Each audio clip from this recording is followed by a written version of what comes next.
Welcome to my channel the nursing classes. तो इस video में हम बात करने वाले हैं कि लो बर्थ वेट बेबी क्या होता है। यानी कि जो बच्चे होते हैं जो कम बर्थ वेट के पैदा होते हैं उनकी हम केयर कैसे करेंगे, उनको नर्सिंग केयर कैसे प्रोवाइड देंगे और इसकी क्राइटेरिया क्या क्या होती है। तो इसका सबसे पहला टॉपिक हम देखते हैं। तो जो पहला टॉपिक है वो है केयर ऑफ लो बर्थ। हम लो बर्थ किनको मानते हैं? जो 2.5 किलो यानी 2.5 kg से कम होते हैं बच्चे, उन्हें हम लो बर्थ वेट मानते हैं। अब वेरी लो बर्थ कौन होते हैं? वेरी लो बर्थ वेट वाले वो होते हैं जो 1500 ग्राम से कम हो। वो क्या होंगे? Very low birth weight. अब एक्सट्रीमली कौन से हो जाएंगे? जो 1000 ग्राम यानी 1 kg से भी कम वेट के हों। अब ये होता क्यों है? अब इनकी अप्रोप्रिएट गेस्टेशनल एज क्या होती है? गेस्टेशनल एज का मतलब कि वो कब डिलीवर हो रहे हैं, मदर के वूम्ब में उनकी एज क्या है, कितने महीने तक थे वो। तो एक इन्फेंट जो अपने बर्थ वेट से पहले, मतलब उनका जो भी बर्थ वेट होता है या फिर जो एक डेडलाइन होती है बर्थ एज की, उससे पहले डिलीवर हो जाता है, उसे हम क्या बोलेंगे? लो, मतलब वीक गेस्टेशनल एज, यानी गेस्टेशनल एज से पहले वाले बच्चे। उनकी परसेंटाइल कितनी होती है? 9 से 10 परसेंटाइल जो होते हैं वो इंट्रा यूट्राइन ग्रोथ कर्व से पहले ही डिलीवर हो जाते हैं। अब स्मॉल फॉर डेट या फिर स्मॉल फॉर गेस्टेशनल एज, यानी कि वो अपने जो एक डेट दी गई होती है डिलीवरी की उससे पहले पैदा हो जाते हैं, या फिर उनकी गेस्टेशन यानी कि उनके मदर के पेट में जो उनकी एज होती है वो कम हो। ठीक है।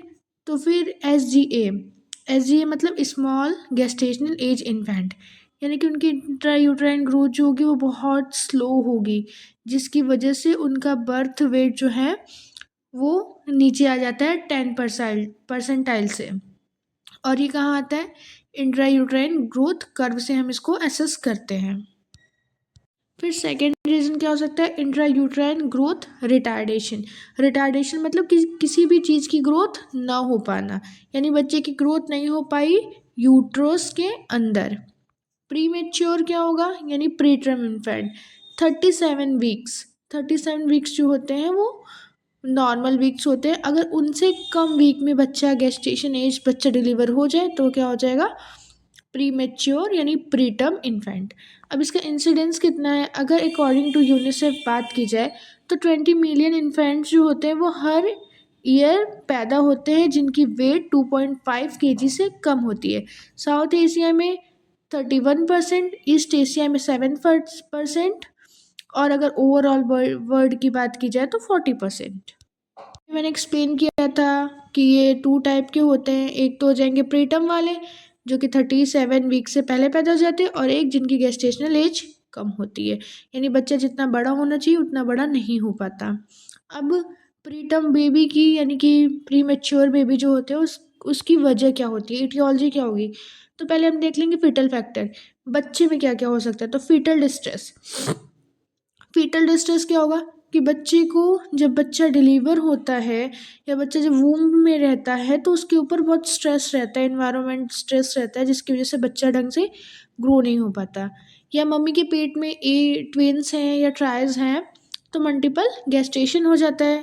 इरिथ्रोब्लास्टोसिस फिटालिस, इसमें क्या होता है? आर एच फैक्टर, यानी कि मदर का आर एच फैक्टर पॉजिटिव है और बच्चे का निगेटिव, तो इसके लिए हम एंटीजन डी देते हैं। हम एंटीजन डी तो देते हैं लेकिन फिर भी इसमें बच्चा मेच्योर अच्छे से नहीं हो पाता। नॉन इम्यून हाइड्रॉप, इसका मतलब क्या होता है कि जो वूम है उसके 2 और मोर देन 2 कंपार्टमेंट्स में फ्लूइड एक्यूमुलेट हो जाता है, जिसकी वजह से बच्चे का प्रॉपर ग्रोथ नहीं हो पाता। सेकेंड फैक्टर, यानी कि मदर की जो प्लेसेंटा होती है उसमें क्या क्या प्रॉब्लम आ जाएगी तो बच्चा अच्छे से ग्रो नहीं कर पाएगा। इसमें पहले आएगा प्लेसेंटल डाइजेस्ट फंक्शन, यानी कि जो मदर का प्लेसेंटा होगा जो न्यूट्रिशन और ऑक्सीजन प्रोवाइड कर पाता है वो अच्छे से फंक्शन नहीं कर पाएगा। प्लेसेंटा प्रीविया, प्लेसेंटा प्रीविया क्या होती है? ये एक इम्प्लांटेड होती है lower part of the uterus में, जो कि पार्शियली या कंप्लीट कर्व हो जाती है हमारे सर्विक्स के टाइम पे, यानी कि प्लेसेंटा कहीं पे कर्व हो जाए। एंड सेकेंड वन इज प्लेसेंटाई, अब ये क्या होती है, ये प्री मेच्योर होती है, और क्या होती है कि बर्थ से पहले ही बच्चा प्री मेच्योर रहेगा और उससे प्लेसेंटा जो है उसका सेपरेशन हो जाएगा बर्थ के पहले। जब प्लेसेंटा नहीं रहेगा तो बच्चे को न्यूट्रिशन नहीं मिलेगा और बच्चा कैसा होगा, लो बर्थ वेट का होगा। अब यूट्राइन फैक्टर, यूट्राइन में क्या क्या हो सकते हैं, तो क्या होगा, बाइकैरियोनेट यूट्रस, इसका मतलब ये होगा कि जो हमारा यूट्रस का, जो बच्चे के अंदर टू कैविटी हो जाएगी और यूट्रस का स्ट्रक्चर हार्ट लाइक हो जाएगा। इनकम्पिटेंट सर्विक्स, इसका मतलब सर्विक्स जो है वो डायलेट हो जाएगी। पेनलेस होगी, प्रीमेच्योर होगी ड्यूरिंग बर्थ के टाइम। मैटरनल फैक्टर, अब मैटरनल में क्या हो सकता है, प्रीक्लिम्सिया, क्रॉनिक मेडिकल इलनेस, इन्फेक्शन और ड्रग एब्यूज। प्रीक्लिम्सिया क्या होती है, प्रीक्लिम्सिया ये होती है कि मदर जो है उनको हाइपरटेंशन होगा और साथ में जब वो 20 वीक्स प्रेगनेंसी के होंगे तो प्रोटीन का लेवल यूरिन में इंक्रीज हो जाएगा। अब कुछ प्रिंसिपल हैं जो कि मैनेज करते हैं लो बर्थ वेट को। सबसे पहले आ जाएगा केयर एट बर्थ, यानी कि अगर कोई बच्चा प्रीमेच्योर पैदा हुआ है तो उसके बर्थ के टाइम हम उसको क्या क्या केयर प्रोवाइड करेंगे। तो सबसे पहले क्या करेंगे कि हम डिलीवरी के लिए एक सूटेबल प्लेस सेलेक्ट करते हैं जिसमें हम लो बर्थ बेबी को हैंडल कर पाए और जहाँ पे सारी फैसिलिटीज़ क्या हो, अवेलेबल हो। प्री मेच्योर लेबर जो होता है वो जब इंडिकेशन आता है तो हमें बीटामेथासोन जो रहता है वो एडमिनिस्ट्रेशन करना चाहिए मदर को, ताकि बच्चे की जो लंग कैपेसिटी हो वो अच्छे से मेच्योर हो पाए। और ये हाइलिन मेम्ब्रेन डिजीज़ को हो, अगर हम बच्चे को बेटामेथासोन नहीं देते हैं तो क्या होगा, हाइलिन मेम्ब्रेन डिजीज़ हो सकती है न्यूबॉर्न को। अब हम ये देंगे कितना, अगर हम उसको बेटामेथासोन देते हैं तो 12 mg IM देना होता है, 2 डोज 18 आवर्स के अंदर में। और अगर हम हाइड्रोकोर्टिसोल दे रहे हैं तो कितना देंगे, 100 mg देते हैं, वो भी मदर को, बच्चे को नहीं देना है, मदर को देना है। हम अवॉइड करते हैं सेडेटिव्स मदर को देना, क्यों, क्योंकि बेबी कैसा हो जाएगा, डिप्रेस हो जाएगा। हमें डिले, अगर हम उसकी कॉर्ड को काटते हैं तो हमें उसको थोड़ा डिले काटना चाहिए, क्यों, क्योंकि जो बच्चा जो है वो अपनी बॉडी में आयरन स्टोर करता है जो कि प्रिवेंट करता है अनीमिया को। तो हम कॉर्ड डिले कट करेंगे तो वो ज़्यादा अच्छे से आयरन को स्टोर कर पाएगा। हमें बच्चे की रिससिटेशन के लिए एफिशिएंट इक्विपमेंट्स रखने चाहिए। हम 0.5 mg विटामिन के एडमिनिस्ट्रेशन करते हैं बच्चे को हेमोरेज से प्रिवेंट करने के लिए। फिर हम हाइपोथर्मिया को भी प्रिवेंट करेंगे। अब अप्रोप्रिएट प्लेस ऑफ केयर, अब कैसा केयर होना चाहिए, ऐसी जगह होनी चाहिए जहाँ हम लो बर्थ वेट वाले बच्चों को केयर देते। अगर बच्चा 1800 ग्राम का है तो हम उसको होम केयर दे सकते हैं, लेकिन अगर वो 1500 से 1800 के बीच में है तो हम उसे सेकेंडरी लेवल केयर प्रोवाइड करते हैं, और अगर 1500 से कम है तो हम उसको टर्सरी लेवल का केयर प्रोवाइड करते हैं। अब क्या क्या फिजियोलॉजिकल कंडीशन हो सकती है बच्चे में जो प्रीमेच्योरिटी बेबी रहते हैं, कभी कभी उनको प्रीमेच्योरिटी प्रॉब्लम्स हो जाती हैं जो उनको हैंडीकैप बना देती हैं बचपन से ही।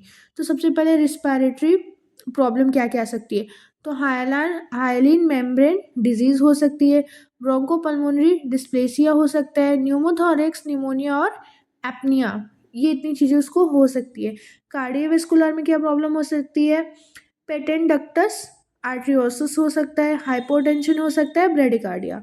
गैस्ट्रोइंटेस्टाइनल में जो उसका गैस्ट्रोइंटेस्टाइनल फंक्शन होगा वो पुअर हो सकता है, नेक्रोटाइजिंग इंटरकोलाइटिस हो सकता है, और हाइपर बिलीरुबिमिया सबसे ज़्यादा कॉमन है।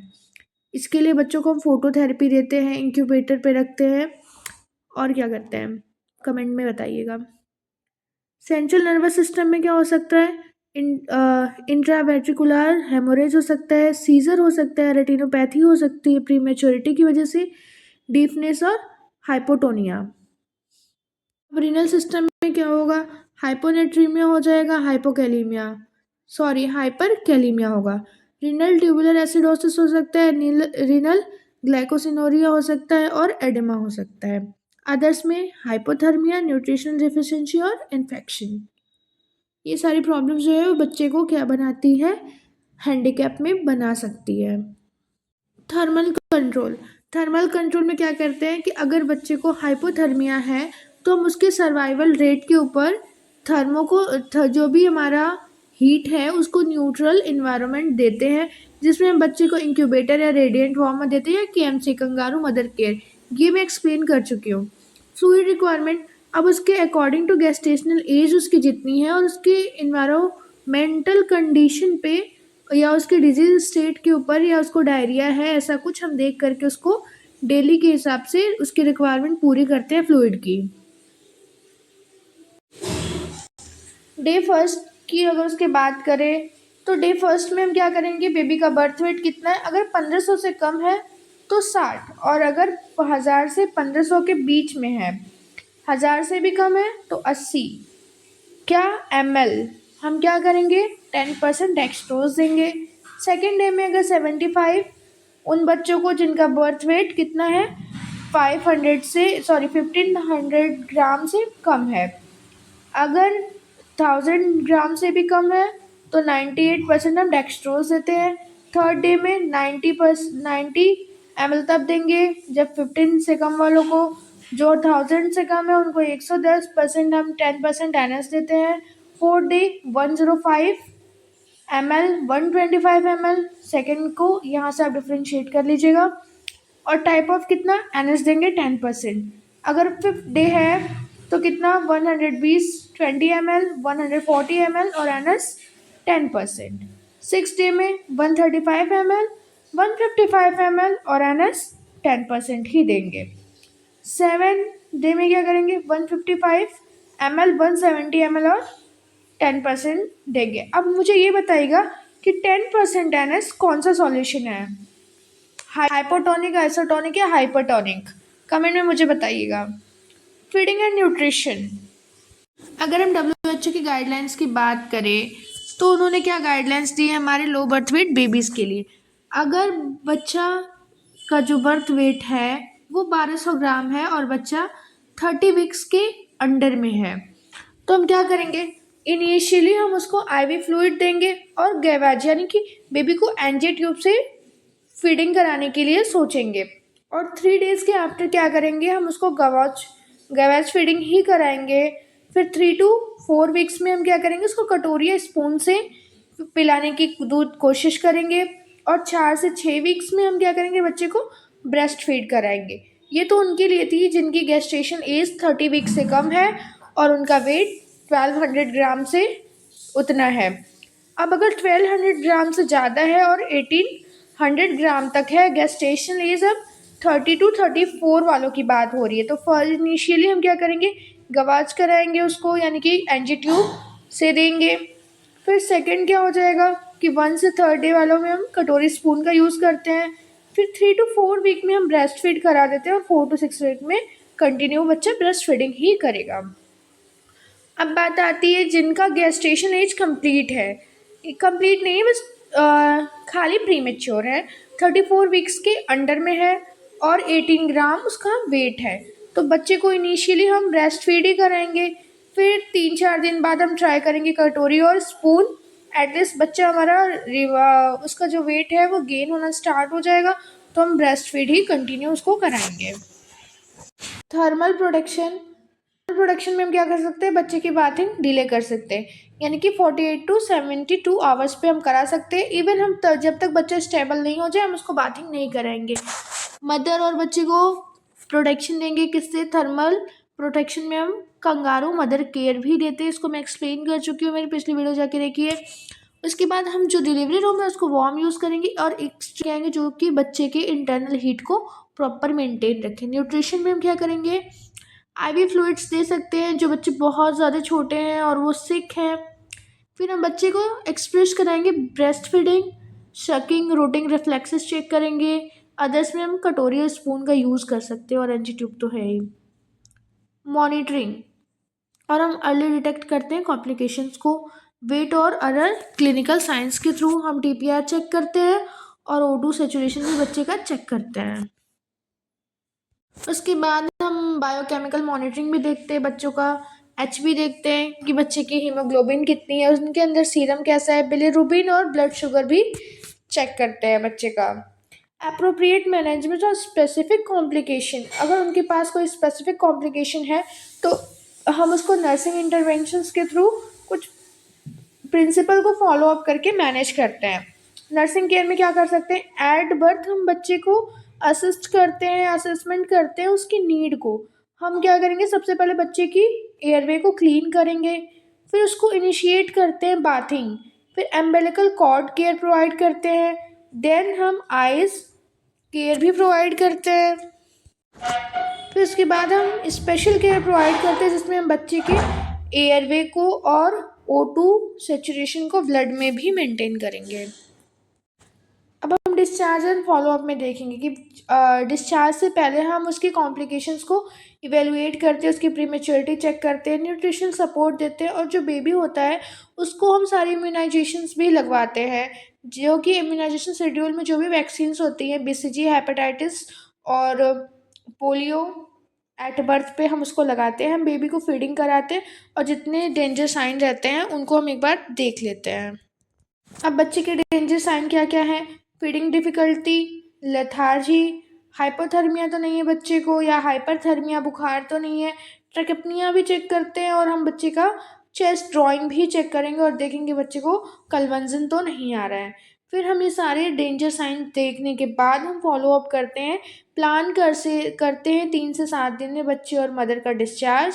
देन बेबी इन्वायरमेंट में जब एडजस्ट हो जाता है तो हम उसको घर भेज देते हैं।